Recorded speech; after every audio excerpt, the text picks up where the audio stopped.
Dans cette vidéo, nous allons voir comment créer un filtre dans un rapport Webby sur un diagramme en particulier, ou sur un graphe, ou sur l'ensemble du document.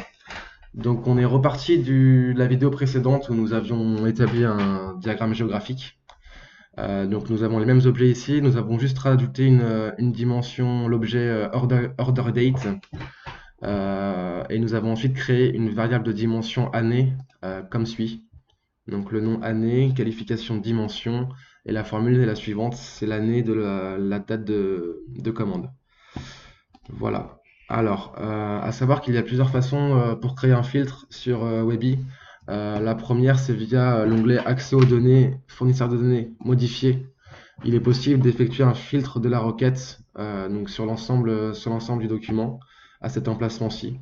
Donc, par exemple, on pourrait choisir de filtrer la requête avec un certain nombre de reseller key, par exemple. Dans la liste, là, nous pourrions ajouter une liste, or la liste égale à. Voilà. Donc ça, c'est la première façon, et cette requête va s'appliquer à l'ensemble du document. Sinon, la deuxième façon, c'est de créer directement notre filtre sur le graphe, le tableau ou le diagramme souhaité. C'est ce qu'on l'on va voir maintenant. Alors, donc sur notre diagramme géographique suivant, nous avons donc le nombre de revendeurs par région. Si l'on veut maintenant effectuer un filtre sur l'année en cours, à savoir l'année 2013, on va venir cliquer par un clic droit sur le diagramme, l'onglet filtre, ajouter un filtre.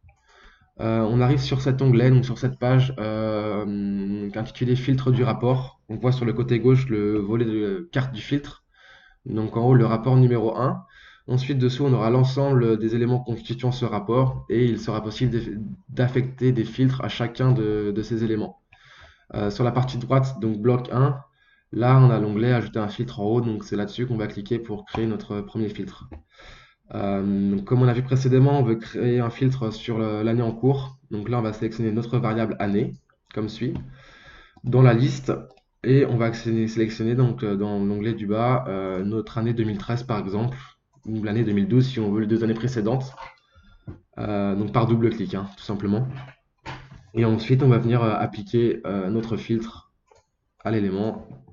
Ok, voilà, le graphe se met automatiquement à jour. À savoir qu'il est possible d'ajouter plusieurs filtres au même graphe, au même diagramme.